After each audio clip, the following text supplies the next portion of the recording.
So I am really excited here today. We have Miss Alex Allen, who I personally know on Profitable Pursuits. So thanks for hanging out with us today. Of course. Thank you for having me. I'm excited to be here.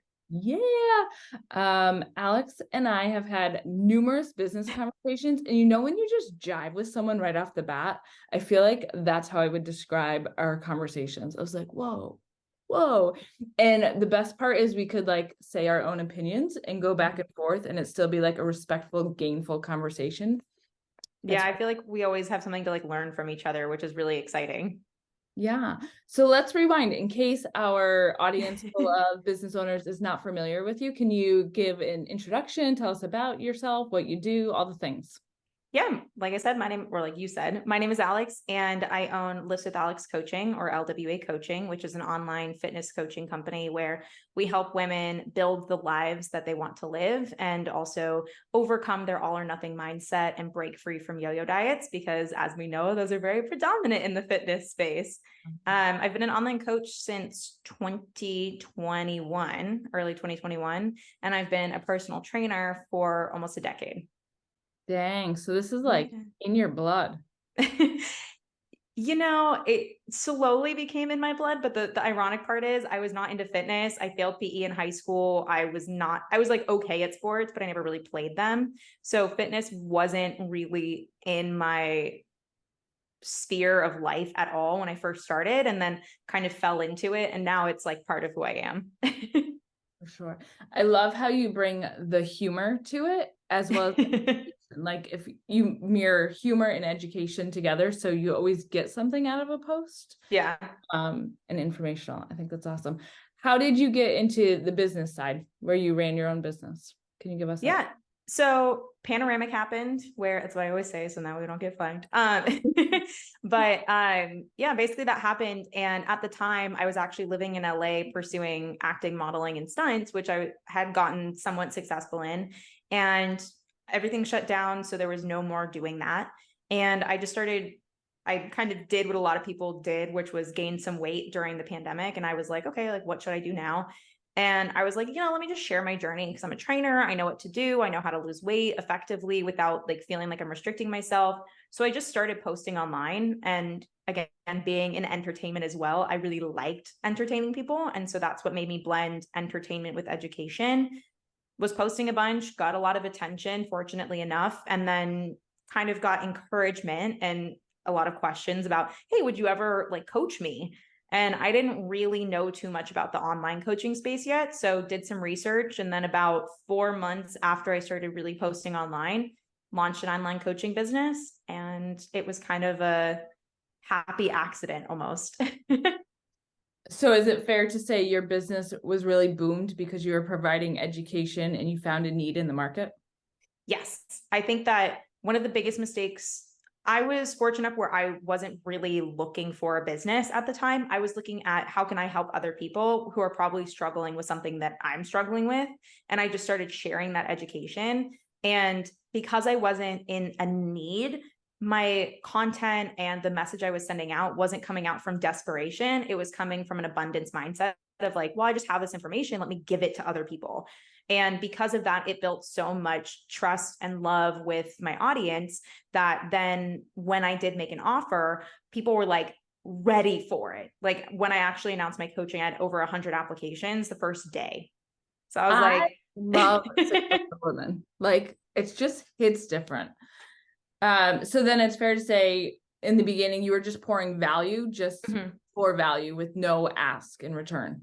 yes, it's probably the biggest mistake that I see people make, which is they want to just ask right out the gate. And I completely understand, and I'm never ignorant to the fact that if you are in a specific financial situation or you have something going on where like you need finances, it's totally understandable where you are maybe coming from a place where like you need more help. But I want to make it clear too, when this was going on, world shuts down and everything. The first thing I did, I was 20, oh gosh, I'm 29. I was like 25, 26 at the time, I think, something like that, where middle 20s. And because everything shut down, I didn't have a job anymore because I was working at Orange Theory at the time and I was doing acting, modeling, all that stuff. Literally sets got shut down while we were on them.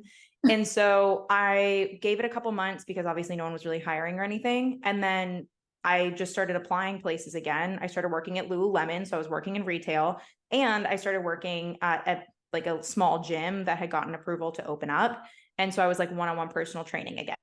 So the first thing I did when I could was I started working and started getting money, because I was like, well, this is what I know. And I was working 2 jobs to make sure that I was still making enough. And then at the same time, I was posting all the value, doing all of these things. And I waited, launched my coaching, got a lot of people who were very interested right away. I waited 3 months after that before leaving the other jobs, because I was like, I need a solid foundation. And some people wait even longer, which, like, more power to you. But I was fortunate enough where I did get enough interest right away where I could. But I think if you can put your ego aside and like set yourself up where you have at least some financial stability where you don't have to keep making asks, it's going to make it significantly easier for you to show up in an authentic and thoughtful way. Because we're actually about to launch like a content for coaches course. So then that way people can actually like learn how to create content. And we're starting out by saying, set the expectation that I am not guaranteeing you clients in the next 10, 15, 20, even 30 days. If you do all of this, you will have clients in the next 60 to 90 days. If you do this every single day. So it's setting realistic expectations to slow down, provide a bunch of value first, and then you can make an offer, because people will know that you can actually help them. There is so much good in that. Like, what I want people to remember is you can set your business up for success, but it's a heck of a lot easier if you're not strapped for cash from day one and you have a financial plan. If you come into, quite frankly, whatever business and you're like, I'm going to make 6 figures tomorrow, it's just not reality. Yeah. People think it happens overnight. I don't know a single person where it actually happened overnight. And I say this respectfully, where the businesses that I see fail most often are the ones that are stressed and that are in this position where they don't know what to do because they're frantic. And so you're not thinking clearly. You're not acting in a way that's intentional. You're being very reactive, and you're just kind of throwing stuff at the wall, hoping that it's going to stick. Yeah. It's like that grasping for straws because you have Yeah. to. Yeah. For sure. So when you were building your community, how did you make that transition from like, hey, free, in case you want to purchase, here's how you do it? Like, how did you start that transition? Was it mentally like a mind frig? I was really nervous that I wasn't going to be good enough. The irony of the fact that I'd been a coach for years, or a trainer for years at that point, plus I'd gone through certifications for nutrition and everything else to prepare for that aspect of it. There's always the reminder that you're never going to truly be 100% ready for anything. Like, you can stand in your own way and keep being like, I need to be perfect. You're never going to be perfect. So I had to get over that, for one. But for me, it was, I knew I wanted to be the best that I could at it and just help people as much as I could. And that meant that my dog just broke in. Sorry about that. And it meant that I needed to create a product that I knew was going to over deliver. And by knowing that I had provided something that I knew was going to help people significantly, I felt more confident in actually delivering that. But then while I actually announced, hey, I do have this option for you, I made sure that I was still providing all the same free value. Like, I never stopped. It wasn't, all right, now it's all about coaching. It's all about coaching. It's all about coaching. Like, work with me, work with me, work with me. It was, hey, I'm a coach. There's little nuggets to be offered in like emails or in like captions that I've written, or I'll mention client transformations in my content. So you're hearing this, you're knowing that I'm doing it without me having to shove it in your face that, by the way, I'm a coach. Like, buy from me. I'm being like, hey, yeah, my client went through this transformation and it was really incredible. Let me tell you about how I helped her. And I take you through the story and I'm providing you value while also like putting it in your mind that like, hey, by the way, I'm a coach. Just so much good. Do you track the majority of your clients through Instagram, or do you use other platforms as well? That's how I got actually, weirdly enough, the majority of my clients first came from TikTok. And then they came from Instagram. And so my socials kind of took a switch where TikTok was the first one that really, really blew up. And then my Instagram started to kind of follow the suit. And now Instagram has had a better return just based off the clients that I typically work with. But then I also have a Facebook group and an email list, and I have a podcast. And a podcast. She has all the things that we're going to link all down below. How did you continuously, let's be honest, we're all about profit here and money here. So if we don't have the top of the funnel, which it all starts with clients pouring in, the bottom doesn't matter. You can't be profitable if you don't have the top line. So after that initial push, would you say the way you continue to attract clients is providing that free content out in all those different mediums? Yeah, 100%. So we have, it's funny, we're actually completely redoing our funnel right now, but so we're figuring out new lead magnets and new like client journeys pretty much. So it's gonna be interesting how it changes, but it was definitely very focused on just continuing to provide free value in all these different platforms, and also leading people to the different platforms. So I want to make it clear that I'm not saying that in the sense that you should always be trying to take away from whatever platform. You don't want to get too confused or like muddy the waters too much.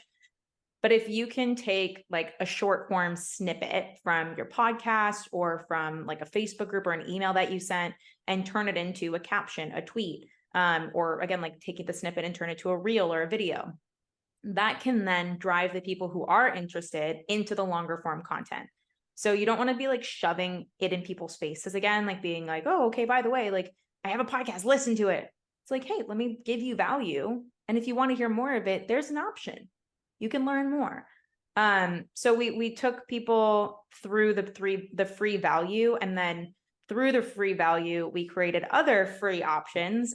So we made like a nutrition guide and the kind of like journal mindset worksheet, and basically covered all the bases of what we knew our ideal client needed to be successful, created free value from it, and then got their emails from that.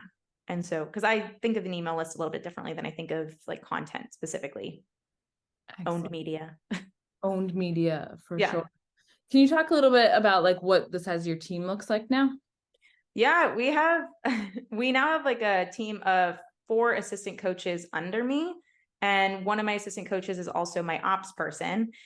He is somebody who had pursued building his own business, realized that it wasn't for him, and he wanted to work for somebody else, which I think is very admirable, because not everyone's meant to own their own business. He has a family and he wants to be able to spend more time doing that. I spend all my time working. So it's kind of like understandable. So that's pretty much our team. I have an accountant, a lawyer, and that's pretty much it now, actually. We are very small, I think is a word. That's a lot of people still for a lot of people. I would say it's lean, but it's also impactful.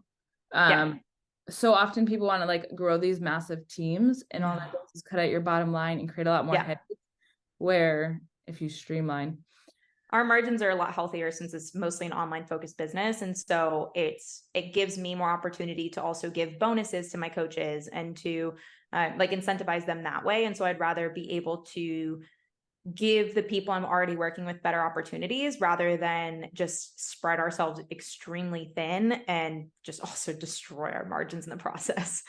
Right. Which is so often people hear all these flashy things in the online space, like you need this, you need this, you need this, you need this program.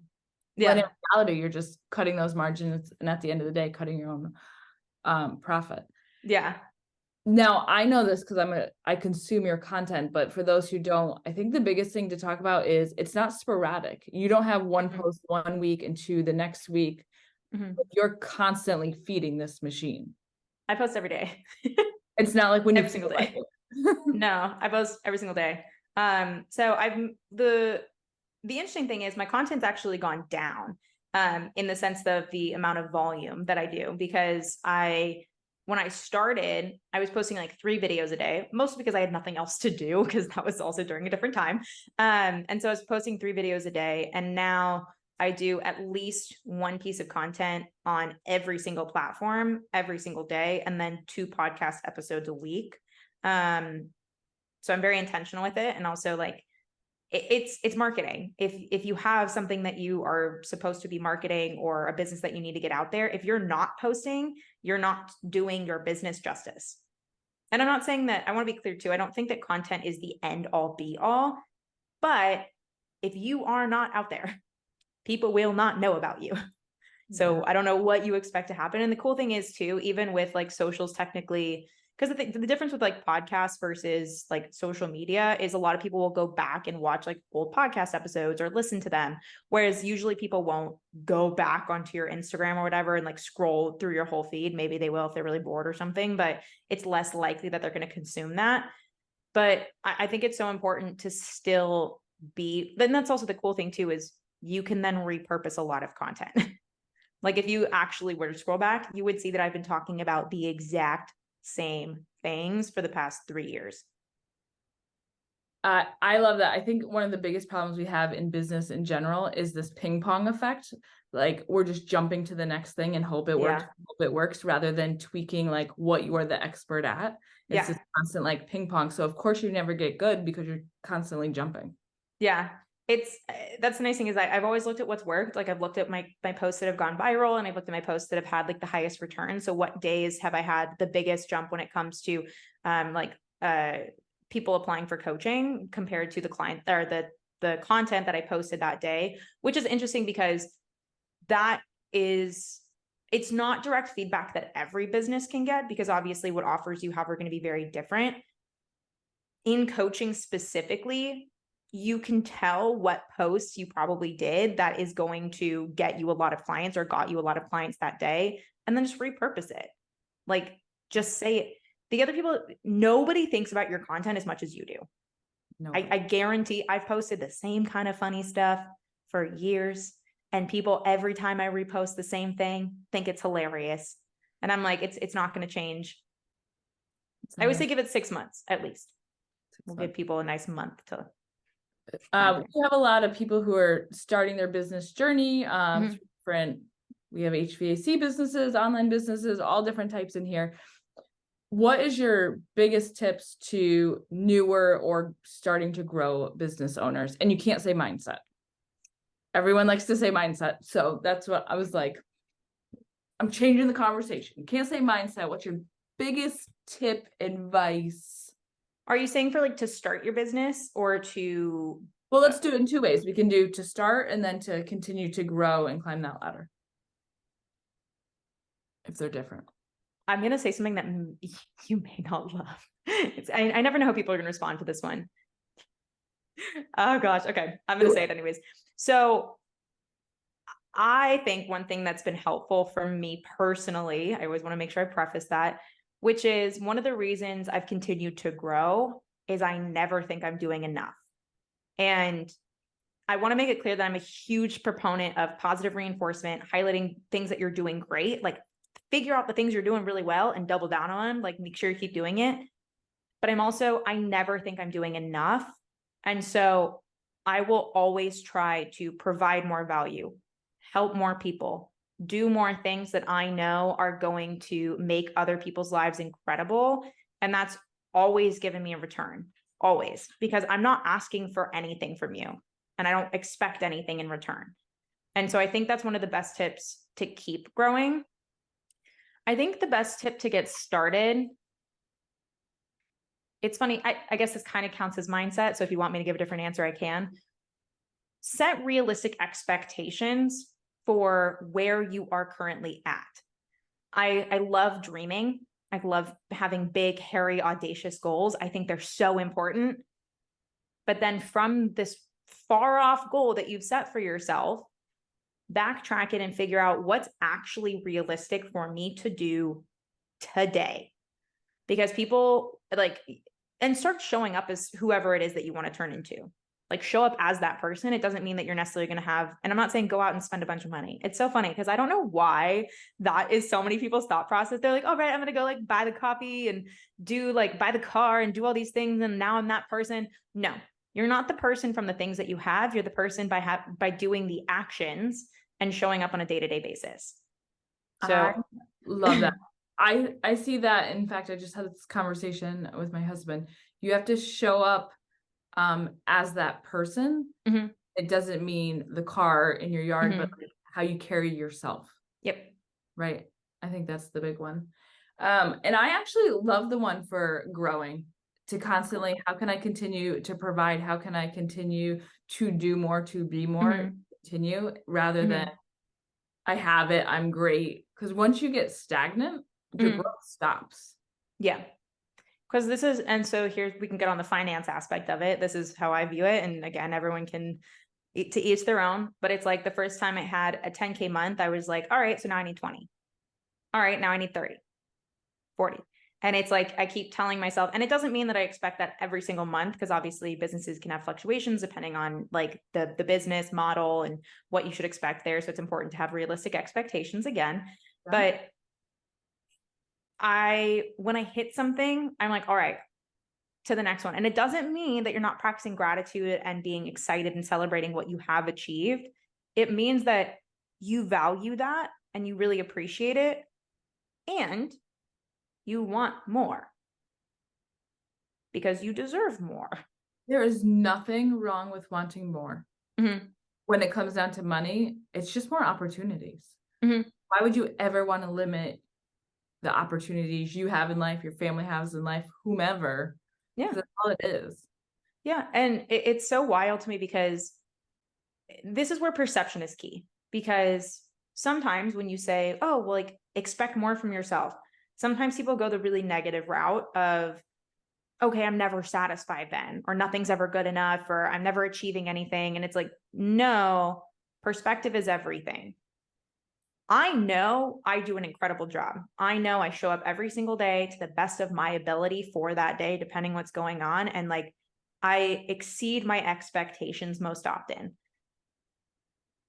It also is always a learning opportunity for how I showed up that day. So like if I did a lot of really great things, what did I do? And how can I do more of those really great things?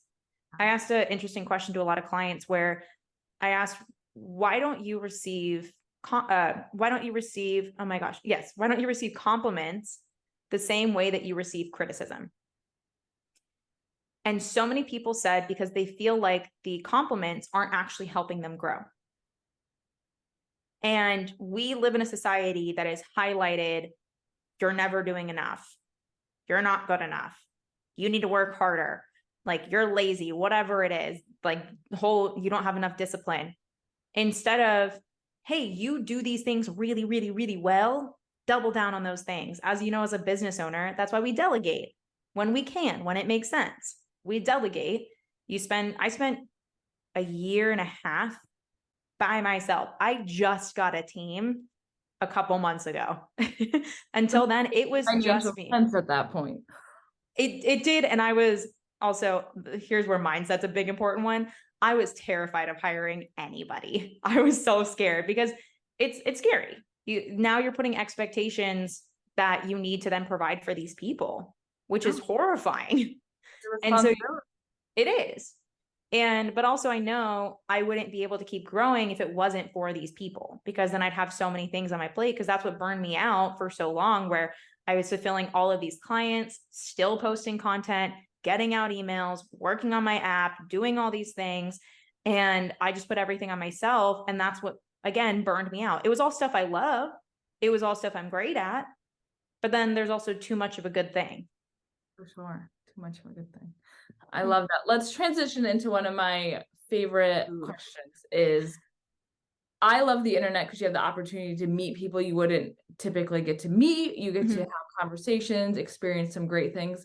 And it's also an amazing place to provide motivation, to provide, hey, they did that, so I can do that too. Like it opens your mindset. That's why I freaking love the internet. Okay. Um, so if you don't mind sharing, like, what is your next big goal? What's that thing you're working towards? What's your goal? And I ask that because it helps to inspire those who aren't there yet. Yeah, it's actually funny. It was, I think I like lightly mentioned it, where our next goal is to help other coaches build. We're focusing on the content side of things and the marketing side, because that's what I'm really great at and I love. And so I always want to make that clear. So our focus, my goal is to be able to help coaches who maybe have dreamed of building this business, are probably really knowledgeable already and just don't know how to market themselves well and can't get the leads that they deserve. And so my goal is to be able to help them do that. And so I would say that's kind of the big goal. The goal by the end of next year is to help at least 100 coaches do that. We're going to be very hands-on with it. So 100 sounds like a lot, even thinking about that. Anyone can do it. You can do it. And more of what you put out into the world is always a great thing. And if it happens through the spreads of other people and providing education and empowerment in smart ways to get your mind and your body healthy, it's all a good thing. It's all positive. Yeah, it's funny because I remember when I first pitched this to a couple of my friends, they were like, why do you want to help other coaches? And I was like, why not? Because I'm like, I'm not going to help everybody. Not everyone's going to want to work with me. I'm not everyone's cup of tea, and that is okay. And so if I can help other people who are also incredible coaches help more people, that's still inherently me helping people. And so I think it's really important to like recognize too that people at the bottom compete, whereas people at the top encourage and collaborate. Amen. Yeah. And then get your mission out there. Like that's how your mission spreads even further and further, right? If you really want to help people, you're not going to think that everyone's your competition, and you're not going to think that you know everything, because you don't. Yeah. Cool. Well, I want to thank you so much for your time, for your insight, for your wisdom. Where can people follow along? Where can they hang out with you more? Yeah, you can follow along. Reels. Sorry. Always my like really spazzy reels. You can find me on TikTok and Instagram, actually technically everywhere. TikTok, Instagram, Threads, Twitter, now X, at the Alex Allen. And same thing is our website is Lifts with Alex or LWA Coaching. So that's where you can find me. Love it. And I'll link it all down below. Cool. Thank you so much.